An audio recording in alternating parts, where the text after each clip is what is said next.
Good morning, students. I hope you all are well and doing your study very well.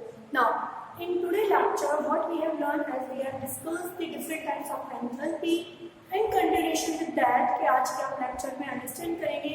एक तो हम बात करेंगे इसके बारे में एंथैल्पी ऑफ सॉल्यूशन, दूसरा हम बात करेंगे लैटिस एनर्जी और लैटिस एनर्जी के अंदर ही हम बात करेंगे बॉन्ड हार्बर साइकिल के लिए.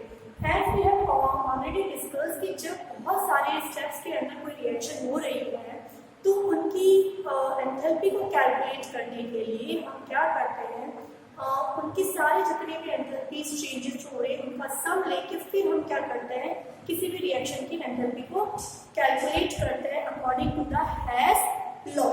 Now what about the solution energy, enthalpy of solution. What do you mean by enthalpy of solution? Enthalpy of solution is nothing कि जब मैंने किसी भी सब्सटेंस को क्या किया है, किसी सॉल्यूशन में डिप किया है. कोई सा भी सॉल्यूशन होता है, either it is water and other type of solvent, कि हमने किसी भी सब्सटेंस को लेके किसी solvent like water and benzene किसी भी सॉल्वेंट में जब हम डिसॉल्व कर रहे हैं तो इन दिस सॉल्यूशन को क्या करेगा, सब्सटेंस अपने आयंस में डिसोसिएट होता है and at that time जो उसकी एंथैल्पी में चेंजेस होता है ड्यू टू द मिक्सिंग और due to the dissolvation in the solvent, उस एंथैल्पी को हम क्या बोलते हैं, एंथैल्पी ऑफ सॉल्यूशन. तो what is enthalpy of solution? The enthalpy change when one mole of any substance dissolve in a specific amount of any solvent. कि हम किसी स्पेसिफिक सॉल्वेंट के अंदर कुछ फिक्स अमाउंट के अंदर जब हम वन मोल ऑफ किसी सब्सटेंस को क्या कर रहे हैं, डिसॉल्व कर रहे हैं, तो उस टाइम पे जो उसकी बॉन्ड में क्या होगा, डिसोसिएशन होगा या उस कारण जो उसकी एंथैल्पी में क्या होगा, चेंजेस होंगे, उसको हम क्या बोलते हैं, एंथैल्पी ऑफ सॉल्यूशन बोलते हैं. Just for example let's say हमारे पास कोई एक सब्सटेंस है AB जो स्टेट में सॉलिड स्टेट में है, तो मैंने इसको वाटर के अंदर क्या करा, डिसॉल्व करा. तो जब हम वाटर के अंदर डिसॉल्व करते हैं तो उस टाइम उसकी जो एनर्जी लिबरेट होती है, रिलीज होती है, उसको हम क्या बोलते हैं, हाइड्रेशन एनर्जी बोलते हैं, हाइड्रेशन एंथैल्पी कहते हैं.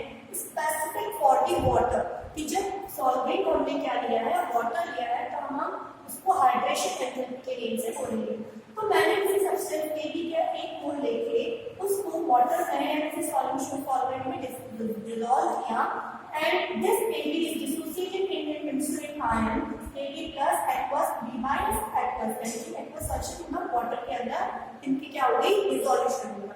तो ये हमारा जो चेंज हुआ इस टाइम में जो भी एंथैल्पी में चेंज हुआ, अगर एक्सोथर्मिक हो रहा हो या एंडोथर्मिक जो भी रिएक्शन में चेंजेस हो रहा हो, एनर्जी एंथैल्पी में कोई इंक्रीज हो रही हो या डिक्रीज हो रही हो, उस चेंज को हम क्या बोलेंगे, डेल्टा एफ सॉल्यूशन यानी कि सॉल्यूशन की एंथैल्पी. अब ये सॉल्यूशन की जो एंथैल्पी है वो डायरेक्ट नहीं होती है. डायरेक्ट नहीं होने का मतलब क्या है कि ये आयंस में डायरेक्टली चेंज नहीं होते हैं. ये क्या होता है, जो हमारे सॉलिड स्टेट के अंदर कोई भी क्रिस्टल है तो ये क्रिस्टल आपस में कुछ एक फिक्स अरेंजमेंट में क्या होंगे, अटैच होंगे, क्योंकि सॉलिड हमें मालूम है सॉलिड जो है वो क्या करते हैं, एक फिक्स अरेंजमेंट में रहते हैं. तो जब सॉलिड एक फिक्स अरेंजमेंट में रह रहे हैं तो उनके पास क्या होगी, उनकी जब फिक्स एक अरेंजमेंट है तो वो अरेंजमेंट को पहले हमें क्या करना पड़ेगा, डिसॉल्यूशन करने के लिए पहले उस अरेंजमेंट को ब्रेक करना पड़ेगा. जैसे मान लीजिए हमारे पास NaCl है और NaCl को जो वाटर में डिसॉल्व करना है तो पहले क्या होगा, Na और Cl का के जो मॉलिक्यूल्स होंगे आपस में ये भी किसी न किसी अरेंजमेंट होगा, हमें उसमें कुछ ना कुछ इंटरेक्शन होगा, तो मुझे इन इंटरेक्शन को क्या करना पड़ेगा, ब्रेक करना पड़ेगा. तो सबसे पहले ये जो आयंस या सॉलिड्स होते हैं ये अपने आयंस में ब्रेकअप होते हैं, लेकिन किस स्टेट में रहते हैं, गैसेस स्टेट में ही रहते हैं, सॉल्यूशन में डिसॉल्व नहीं हुए, सॉल्वेंट में डिसॉल्व नहीं हुए. तो जब कोई सॉलिड अपने रिस्पेक्टिव आयंस में लेकिन वो गैसेस स्टेट में क्या होता है, टूटता है, यानी कि उसकी लैटिस की स्ट्रक्चर डिस्टर्ब होती है, पूरे डेफिनेट शेप जो होता है उसको बोलते हैं लैटिस क्रिस्टल के अंदर. तो उसके टाइम में जो एनर्जी रिलीज होती है, एंथैल्पी चेंज होता है, उसको हम बोलते हैं delta H lattice. Lattice enthalpy को जिसको अभी हम डिफाइन करेंगे और बॉन्ड नंबर्स को में समझेंगे. अब इसके बाद क्या हुआ, अपने आयंस में डिसोसिएट हो गया. अब ये क्या हो गया, खुले, मतलब पहले AB सॉलिड था वो अपने आयंस में डिसोसिएट हुआ, उसके बाद ये क्या कर रहा है, वाटर के साथ डिसॉल्व यानी वाटर के साथ इंटरैक्ट कर रहा है. तो अब ये गैसेस स्टेट क्या कर रहे हैं, वाटर के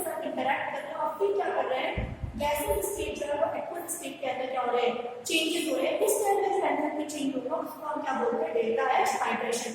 क्योंकि हमने यहाँ हाइड्रेशन किया है, क्योंकि यहाँ पे हमने सॉल्वेंट क्या लिया है, वाटर का। जनरली हम सॉल्वेंट क्या लेके चलते हैं, वाटर को ही लेके चलते हैं, ठीक है। तो यदि मुझे डेल्टा एच सॉल्यूशन निकालना है तो according to the Hess law of combination, हम पढ़ चुके हैं हेस लॉ ऑफ कॉम्बिनेशन क्या है, कि जब कोई रिएक्शन डिफरेंट स्टेप्स में हो रही है तो टोटल एंथैल्पी चेंज जो है वो हर स्टेप की जो एंथैल्पी चेंज है उसकी सबके बराबर होगी। तो हम डेल्टा एच सॉल्यूशन कैसे निकाल सकते हैं, delta H of lattice plus delta H of hydration. इस तरह से हम किसी भी रिएक्शन की एंथैल्पी ऑफ सॉल्यूशन है उसको क्या कर सकते हैं, कैलकुलेट कर सकते हैं। और जनरली डेल्टा एच सॉल्यूशन जो है वो कैसा आता है, डेल्टा एच सॉल्यूशन हमारा एंडोथर्मिक होता है, यानी कि इसकी जो वैल्यू आती है वो कैसी आएगी, पॉजिटिव आएगी। तो ये तुम्हारी बात हुई इसकी एंथैल्पी ऑफ टू सॉल्यूशन की बात हुई, इसको हम कुछ एग्जांपल या कुछ न्यूमेरिकल प्रॉब्लम से भी सॉल्व करेंगे। नाउ नेक्स्ट हम बात करते हैं इसकी लैटिस एनर्जी की, जो हमने यहाँ पर समझी। क्या है लैटिस एंथैल्पी या लैटिस एंथैल्पी क्या होती है, एनर्जी क्या है, कि कोई भी क्रिस्टल, सॉलिड क्रिस्टल हमेशा कुछ भी फिक्स पैटर्न के अंदर क्या करता है, अरेंज रहता है। तो ये जो अरेंजमेंट है सॉलिड्स का एक फिक्स, ये हमारा अरेंजमेंट क्या कहलाता है, क्रिस्टल का लैटिस कहलाता है। आयनिक क्रिस्टल की भी मैं बात करूं तो केवल, तो आयनिक क्रिस्टल के अंदर जो एक फिक्स अरेंजमेंट होता है आयंस का, वो एक फिक्स अरेंजमेंट में रहते हैं, वो पूरा जो अरेंजमेंट है वो क्या कहलाता है, लैटिस कहलाता है। आप इस लैटिस को के में से इनके आयंस को अलग अलग करने हैं, ठीक है। तो ये अपने आयंस में जब क्या होगा, अलग अलग होगा, यानी इसका लैटिस क्या हो रहा है, डिस्ट्रक्ट हो रहा है और ये अपनी गैसियस स्टेट के अंदर आ रहे हैं। उस टाइम पर जो एनर्जी में चेंजेस आएगा, एंथैल्पी में भी जो चेंजेस आता है उसे हम क्या बोलते हैं, लैटिस एंथैल्पी कहते हैं। What is lattice enthalpy, it is only calculated for ionic compound. It is किसके लिए होगी, आयनिक कंपाउंड के लिए होगी। क्यों, क्योंकि आयनिक कंपाउंड ही क्या करते हैं, लैटिस अरेंजमेंट में पैकेज रहते हैं या फॉर्म करते हैं। तो enthalpy change of one mole of ionic compound, किसी भी आयनिक कंपाउंड का वन मोल जो है इट इज डिसोसिएटेड इनटू इस गैसियस स्टेट। गैसियस स्टेट में जब वो चेंज हो रहा है, गैसियस आयंस में जब गैसियस स्टेट में चेंज हो रहा है, उस टाइम में लैटिस में जितना एंथैल्पी में जो चेंजेस आ रहे हैं उसको हम क्या बोलते हैं, एंथैल्पी चेंज बोलते हैं। जैसे फॉर एग्जांपल NaCl सॉलिड है, अभी मैंने इसको कहीं डिसॉल्व नहीं किया, लेकिन ये Na सॉलिड जो है ये सबसे पहले इसको डिसॉल्व करेंगे तो ये अपने आयंस में चेंजेस होगा।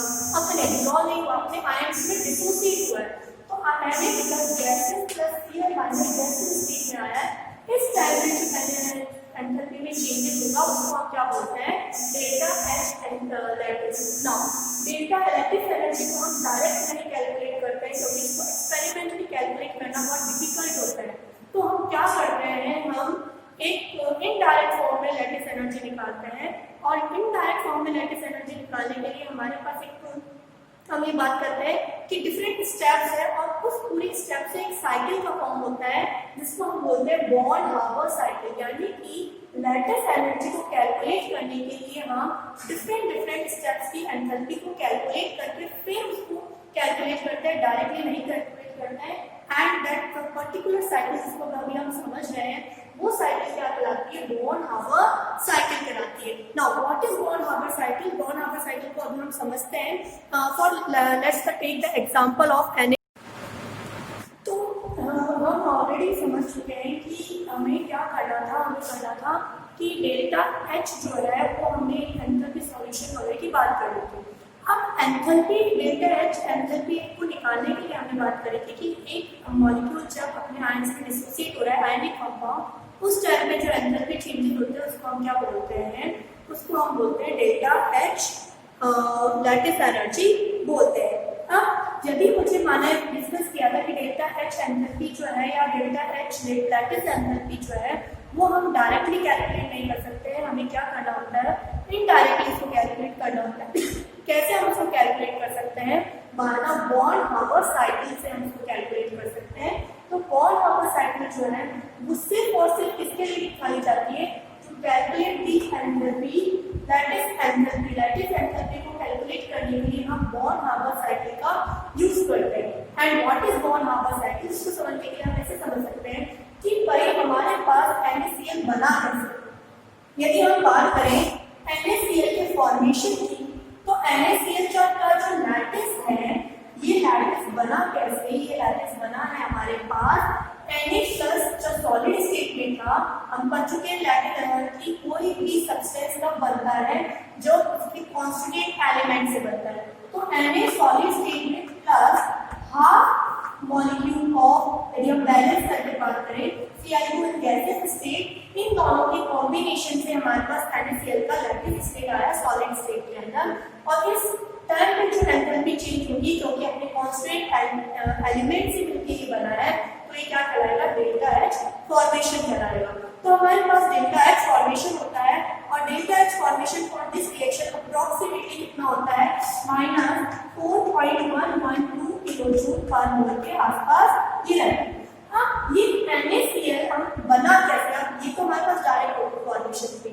हाँ, इसकी स्टेप्स कैसे होंगी? सबसे पहले यदि हुआ होगा तो सोडियम आयन जो है, सोडियम की सॉलिड स्टेट में है, ये सोडियम सबसे पहले क्या हुआ होगा? गैसेस स्टेट में चेंज हुआ होगा, यानी कि सॉलिड जो डायरेक्टली गैस में कन्वर्ट होता है उस टाइम पे जो है उस प्रोसेस को हम क्या बोलते हैं? सब्लिमेशन। और सब्लिमेशन के टाइम पे जो एनर्जी चेंजेस आए उसको हमने क्या बोला? सब्लिमेशन एंथैल्पी बोला।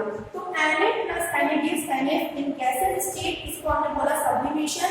एंथैल्पी ऑफ सब्लिमेशन कितना होता है? अप्रॉक्स 108.4 किलोजूल पर मोल के आसपास ये हमारा आता है। हाँ, जब सोडियम गैसेस स्टेट में आ गया इसमें से क्या होगा कि आयन रिमूव होगा, क्योंकि NaCl में Na प्लस और Cl माइनस आयन है, तो गैसेस में से एक आयन रिमूव हुआ, यानी कि यहाँ पर एक आयन को निकालने के लिए, इलेक्ट्रॉन को निकालने के लिए जो एनर्जी रिक्वायर्ड होती है हम उसको क्या बोलते हैं? Ionization enthalpy. तो यहाँ पर हमारे पास डेल्टा H आई आना, आयनाइजेशन एंथैल्पी चेंज, एक इलेक्ट्रॉन को निकालने के लिए कितना हमें एंथैल्पी में चेंज हुआ, हम ऑलरेडी डिस्कस कर चुके हैं, उसको हम क्या बोलते हैं? आयनाइजेशन एंथैल्पी बोलते हैं। Now same with chlorine. Chlorine क्योंकि हम ऑलरेडी गैसेस स्टेट के अंदर है, तो क्लोरीन दो मॉलिक्यूल है ClCl, ठीक है। हमने क्या करना है? एक ही क्लोरीन मॉलिक्यूल चाहिए, एक ही क्लोरीन का एटम चाहिए, तो हमने क्या करा? इस बॉन्ड को क्या करा? ब्रेक किया, यानी कि क्लोरीन के बॉन्ड को ब्रेक करना पड़ेगा। इसलिए मुझे यहाँ पे क्या करना है? डिसोसिएट किया, तो मेरे पास यहाँ पे कौन सी एंथैल्पी आएगी? डिसोसिएशन एंथैल्पी या डिसोसिएशन एनर्जी। सीधी सी बात है, हम सारी एंथैल्पी में बात कर रहे हैं कि जिस तरह का प्रोसेस हो रहा है उसकी एंथैल्पी में जो चेंजेस है उसको हमने वही एंथैल्पी का नाम दिया। सब्लिमेशन प्रोसेस हो रहा है तो enthalpy of sublimation, electron remove हो रहा है, आयनाइजेशन हो रहा है तो आयनाइजेशन एंथैल्पी, बॉन्ड डिसोसिएट हो रहा है तो डिसोसिएशन एंथैल्पी। तो यहाँ पर हमारे पास delta Hb, bond dissociation enthalpy को हमने डेल्टा Hb से रिप्रेजेंट किया। अब ये क्लोरीन क्या करेगा? क्योंकि लैटिस फॉर्म करना है, आयन बनाना के लिए इलेक्ट्रॉन गेन करेगा, तो क्लोरीन एटम में एक इलेक्ट्रॉन गेन करने के लिए जो एंथैल्पी चेंज आएगा उसको हम क्या बोलते हैं? Delta H electron gain enthalpy. और delta H electron gain enthalpy जो है वो अप्रोक्सीमेटली कितनी आती है इसकी? ये आती है आपके पास अप्रोक्सीमेटली 348.6 किलोजूल पर मोल के आसपास हमारे पास ये आती है। नाउ अब हमारे पास रिएक्शन में क्या हो गया? हमारे को जो चाहिए था, हमारे पास सोडियम आयन भी आ गया गैसियस स्टेट में और क्लोराइड आयन भी आ गया गैसियस स्टेट के अंदर। तो हमारे पास हुआ क्या? हमने ये फॉर्मेशन तो किया, लेकिन ये फॉर्मेशन जो हुआ वो हुआ कैसे? ये हुआ पहले Na गैस से चेंज हुआ सब्लिमेशन एनर्जी से, Na गैस अपने Na प्लस आयन बनाया, delta Hi conversation, same Cl2 gas अपने बॉन्ड को डिसोसिएट करके एलिमेंट्री फॉर्म में आया, एटॉमिक फॉर्म में आया, delta H dissociation energy, bond dissociation energy. फिर हमारे पास इस क्लोराइड ने एक इलेक्ट्रॉन गेन किया, तो electron gain enthalpy. Now Na plus gaseous state में आ गया, Cl माइनस गैसियस स्टेट के अंदर आ गया। Na प्लस और Cl माइनस गैसियस स्टेट में जब जुड़ रहे हैं वापस, ये किसका फॉर्मेशन करेंगे? NaCl सॉलिड का फॉर्मेशन करेंगे और इस केस में इसको क्या बोलेंगे? Delta H lattice energy. तो इस पूरे से यदि मुझे लिखना है कि मेरा according to the Hess law के अकॉर्डिंग क्या बोलते हैं? डेल्टा H फॉर्मेशन की यदि मैं बात करूं तो डेल्टा H फॉर्मेशन क्या है? It is a combination of these two cellular step. जितनी भी स्टेप में फाइनली क्या करनी है? ये छोटी सी जो हमने बात करी ये सारी रिएक्शन इस तरह से मिलते हैं, यानी कि मैं डेल्टा H फॉर्मेशन को क्या लिख सकती हूँ, मैं डेल्टा H फॉर्मेशन को लिख सकते हैं delta H sublimation plus delta H ionization plus delta H bond dissociation plus delta H electron gain enthalpy, then हम बात करें delta H lattice energy.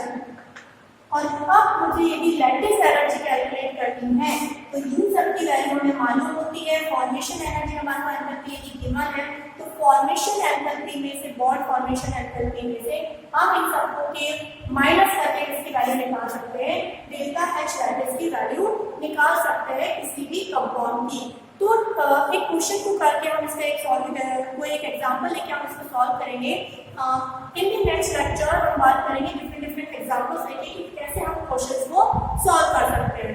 Thank you for listening.